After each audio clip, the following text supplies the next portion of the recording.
मुलाकात है वो तेंजिंग नोर्गे से हुई थी। तेंजिंग नोर्गे कौन थे? एवरेस्ट पे सबसे पहले चढ़ाई करने वाले वही थे। फिर हमने ये भी देखा कि बचेंद्री पाल जी का मृत्यु से भी सामना हुआ था।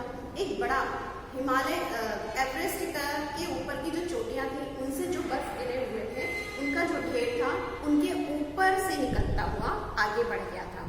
ठीक है बच्चों, आज इसके बाद का आज पेज नंबर हम लेंगे 27 से 30 तक और इस पेज के बारे में हम अध्ययन करेंगे। ठीक है, तो आप सभी अपने साथ में पेंसिल और रखें और किताब में टिक करते जाएं। ठीक है, और जहां कहीं पर भी दिक्कत हो मुझे बताइएगा, फिर हम इसको बाद में सॉल्व करेंगे। अगले दिन मैं सुबह 4 बजे उठ गई, बर्फ पिघलाया, चाय बनाई, कुछ बिस्किट और आधी चॉकलेट का हल्का नाश्ता करने के बाद मैं लगभग 5:30 बजे अपने तंबू से निकल पड़ी। अंगदौर जी बाहर खड़ा था और कोई आसपास नहीं था। यहाँ पर उन्होंने अपना बता रही है कि उन्होंने नाश्ता किया और फिर उसके बाद ये बाहर चढ़ाई करने के लिए निकलने लग गई जहाँ पर अंगदौर जी खड़े हुए थे। अंगदौर जी बिना ऑक्सीजन के ही चढ़ाई करने वाला था, लेकिन इसके कारण उसके पैर ठंडे पड़ जाते थे, इसीलिए वह ऊंचाई पर लंबे समय तक खुले में और रात्रि में शिखर कैंप पर नहीं जाना चाहता था।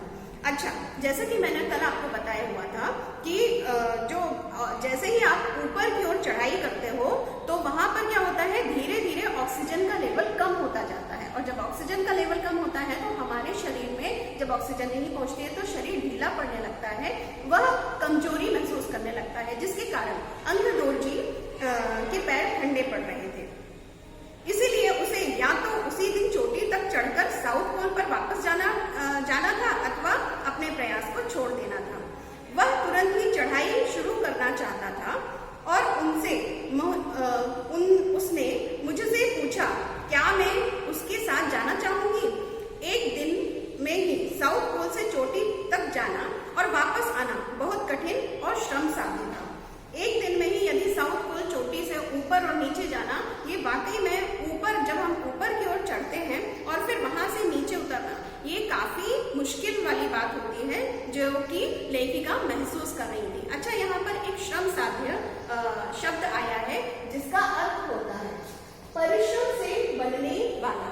यहाँ पर परिश्रम करने वाले, जिस चीज में बहुत ज्यादा हमें परिश्रम लग रहा है, जो कार्य करने में हमें बहुत मेहनत लग रही है, उसके बारे में बताया गया है श्रम साध्य अर्थात परिश्रम से बनने वाला श्रम साध्य होगा।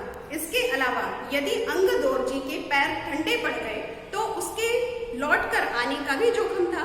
अब यहाँ पर जोखिम की इसलिए बात हो रही है क्योंकि वो ऑक्सीजन का सिलेंडर नहीं लेते थे, मास्क नहीं लगाते थे, जिस कारण से उनके पैर ठंडे हो जाते थे।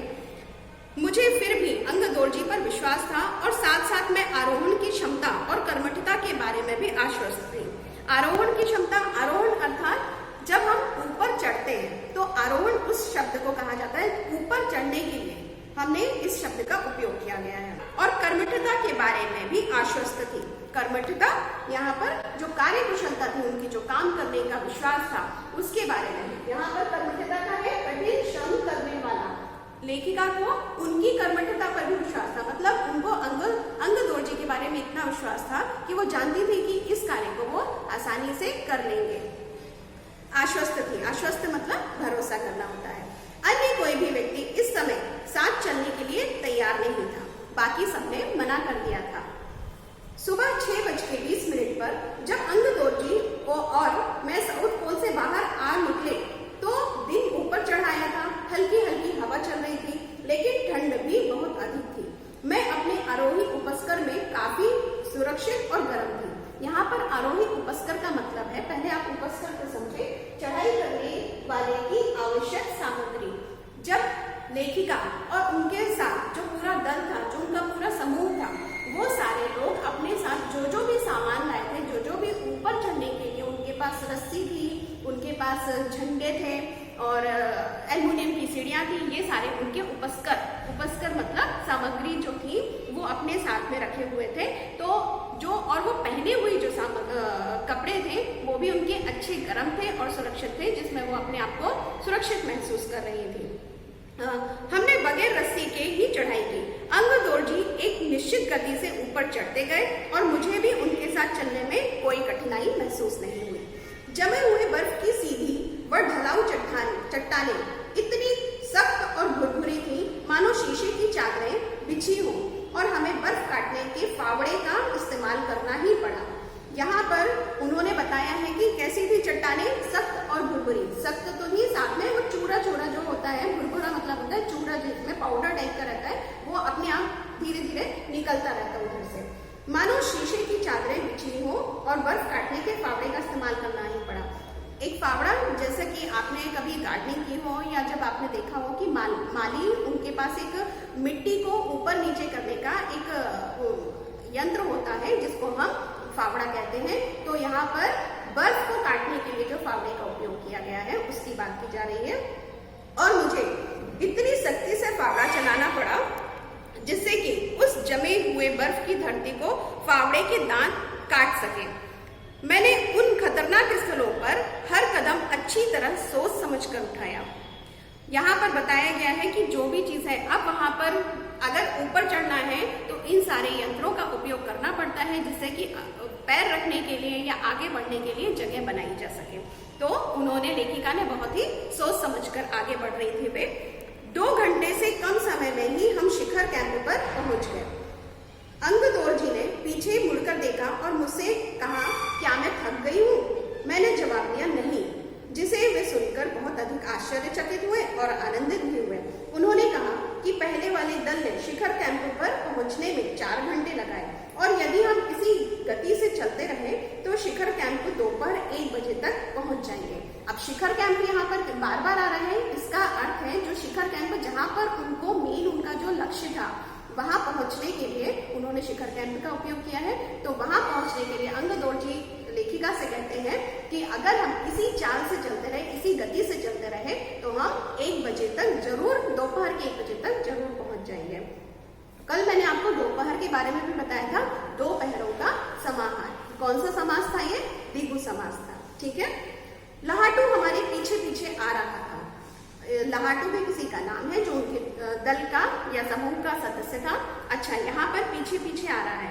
मैंने इसके और कुछ ऐसे पुनरुक्ति शब्द जो मैंने कल भी बताए थे, आज भी वे सारे आ रहे हैं, तो उसको मैं अभी आपको जैसे ही यह हमारा पाठ समाप्त होता है मैं इसके बारे में पूरी जानकारी दूंगी।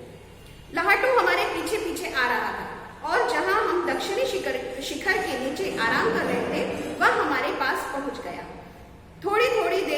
थोड़ी थोड़ी चाय पीने के बाद हमने फिर चढ़ाई शुरू की। लहाटू एक नायलॉन की रस्सी लाया था, इसीलिए अंगदोर्जी और मैं रस्सी के सहारे, जबकि लहाटू एक हाथ से रस्सी पकड़े हुए बीच में चल रहा था। उसने रस्सी अपनी सुरक्षा की बजाय हमारे संतुलन के लिए पकड़ी हुई थी। अब यहाँ पर जो लहाटू है उसने नायलॉन की रस्सी को पकड़ के रखा हुआ था, इसलिए नहीं कि वो उसका सहारा लेकर के चले, बल्कि इसलिए कि जिसमें लेखिका और अंगदोर्जी को किसी तरह की परेशानी ना हो। लहाटू ने ध्यान दिया कि मैं इन ऊंचाइयों के लिए सामान्यतः आवश्यक 4 लीटर ऑक्सीजन की अपेक्षा लगभग 2.5 लीटर ऑक्सीजन प्रति मिनट की दर से लेकर चढ़ रही थी। मेरे रेगुलेटर में जैसे ही उसने ऑक्सीजन की आपूर्ति बढ़ाई, मुझे महसूस हुआ कि सपाट और कठिन चढ़ाई भी अब आसान लग रही थी। अभी तक क्या कर रही थी लेखिका? उन्होंने सबसे पहले उनको 2.5 लीटर का ऑक्सीजन सिलेंडर उन्होंने रख लिया था, जबकि उनको रखना था 4 लीटर का। तो इस चीज को लहाटू बहुत अच्छे से समझ गए थे और उन्होंने क्या किया कि उनकी अब ऑक्सीजन के सिलेंडर की जो आपूर्ति मतलब कि देने की जो क्रिया है उस चीज को उन्होंने थोड़ा सा और बढ़ा दिया, जिसके कारण कि उनको जैसे ही लेखिका को ऑक्सीजन बराबर मिलने लग गई तो वह उनको जो चढ़ाई थी वह अब सीधी लगने लग गई थी और वह आसान भी लगने लग गई थी। दक्षिणी शिखर के ऊपर की हवा की गति और बढ़ गई थी। उस ऊंचाई पर तेज हवा के झोंके भुरभुरे बर्फ के कणों को चारों तरफ उड़ा रहे थे, तो जिससे दृश्यता 0 तक आ गई थी। अब दृश्यता का अर्थ यहाँ पर है देखा जा सकने वाला। जैसे यहाँ पर बोला गया है कि भुरभुरे बर्फ के कण चारों तरफ उड़ रहे थे, तो दृश्यता 0 तक आ गई थी। जैसे ही ये जो बर्फ के भुरभुरे कण थे जैसे ही उड़ने लग गए तो दृश्यता का मतलब है जहां तक हम देख सकते हैं, हमारी देखने की सीमा जहां तक बढ़ रही है उस चीज के बारे में बताया गया है कि वह 0 आ गई थी। 0 मतलब अब हमें दिखना कम हो गया था।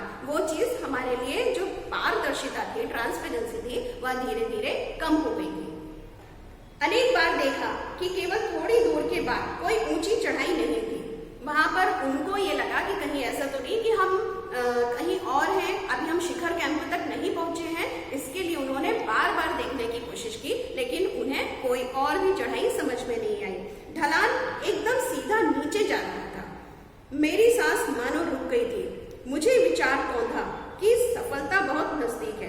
अब यहाँ पर लेखिका जिस सपने को उन्होंने बचपन से देखा हुआ था, जिस सपने की उनको चाह थी, जिस चीज को वो पूरा करना चाह रही थी, वह उनके सामने आ चुकी थी। उनकी सांसें मानो रुक गई हो। मुझे विचार कौंधा, उनको विचार आया। यहाँ पर कौंधने का अर्थ है आना। सफलता बहुत नजदीक है। 23 मई 1984 के दिन दोपहर के 1:07 पर मैं एवरेस्ट की चोटी पर खड़ी थी। एवरेस्ट की चोटी पर पहुंचने वाली मैं प्रथम भारतीय महिला थी। जब उन्होंने इस चोटी पर अपना पहला कदम रखा तो वह अंदर से रोमांचित हो उठी और उन्हें इस बात की बहुत खुशी हुई कि वह ऐसी भारतीय महिला थी जो कि सबसे पहले नंबर पर एवरेस्ट की शिखर पर पहुंच गई थी। एवरेस्ट शंकु की चोटी पर इतनी जगह नहीं थी कि दो व्यक्ति साथ साथ खड़े हो सके। अब यहाँ पर शंकु आपने कोन देखा होगा, जिसको आप इंग्लिश में कोन कहते हैं, उस चीज के लिए उपयोग किया गया है। शंकु का अर्थ होता है नोक, और नोक कैसी, इस तरह का रहता है, जो आप समझ रहे होंगे, आपने गणित में पढ़ा होगा कि कोन क्या कहलाता है। ठीक है, इस तरह का है। तो यहाँ पर शंकु की नोक जैसी उनके एवरेस्ट की चोटी थी, जहां पर दो व्यक्ति एक साथ नहीं खड़े हो सकते थे। चारों तरफ हजारों मीटर लंबी सीधी ढलान को देखते हुए हमारे सामने प्रश्न सुरक्षा का था। हमने पहले बर्फ के फावड़े से बर्फ की खुदाई कर अपने आप को सुरक्षित रूप से स्थिर किया।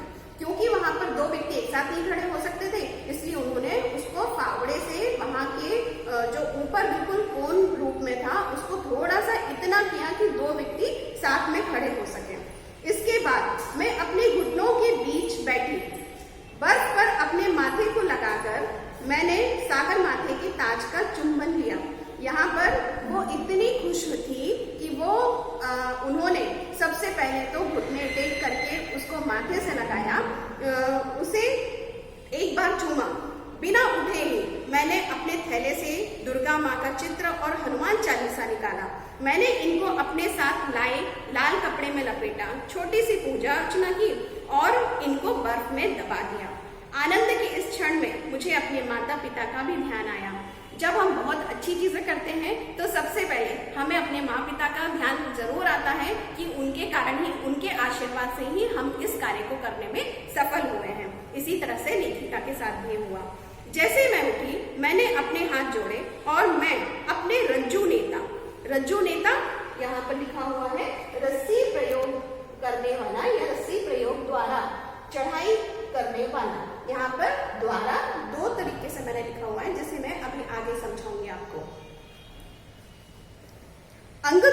रज्जू नेता अंगदोर्जी के प्रति आदर भाव से झुकी, इसलिए क्योंकि वो उनके लिए आदर भाव से क्यों झुकी, क्योंकि उन्होंने ऊपर तक पहुंचने में बहुत अधिक सफाई की है, उनकी बहुत अधिक मेहनत के साथ उनका सहायता की है। और रज्जू मतलब रस्सी को पकड़ने के लिए जो उन्होंने मेहनत की थी लेखिका के लिए, वो उस बारे में बताया गया है।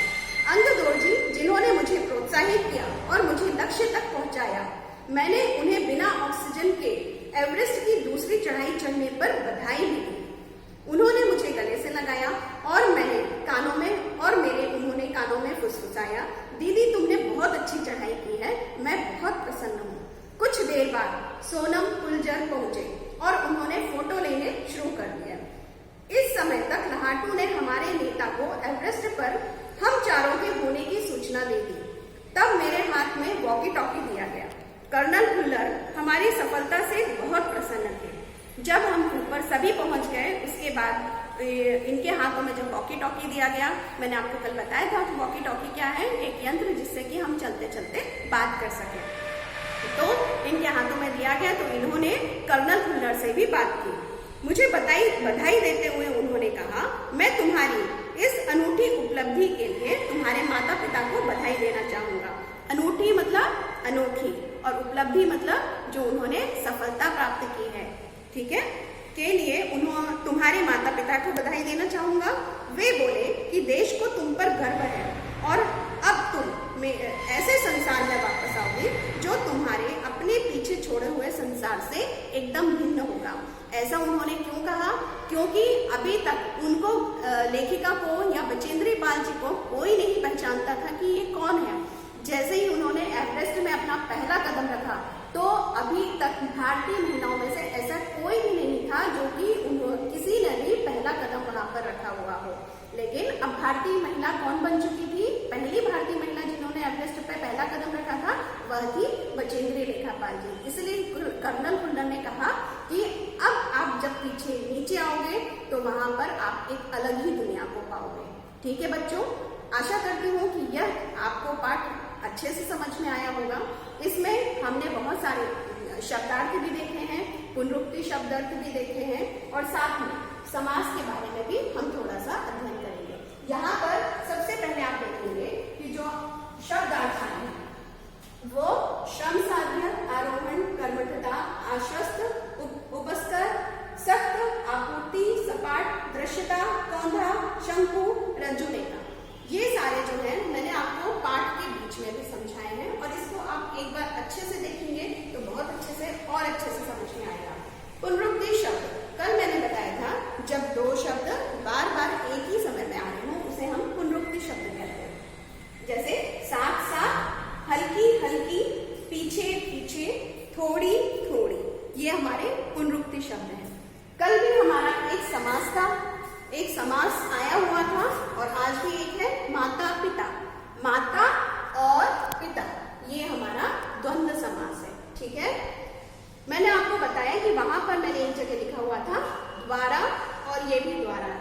बच्चों, पहले के समय में जब हम लोग अपनी पढ़ाई करते थे उस समय द्वारा इस तरह से लिखा जाता था, लेकिन आज बच्चों को और आसानी से पढ़ाया जा सके, बहुत अच्छे से बच्चे इस चीज को समझ सकें ताकि इस बात को वे अपने अंतर मन में ढाल सके। इसके लिए बताया गया है कि हम यहाँ पर भी दोबारा जो लिखते हैं ये भी आधा है और यहाँ पे भी द के नीचे हलंत लगा दिया गया है तो ये भी आधा ही है। तो अब इस तरीके से लिखा जाता है। ठीक है, द हलंत लगाने से ये इसमें से स्वर निकल जाता है, ये सिर्फ अब व्यंजन बचा।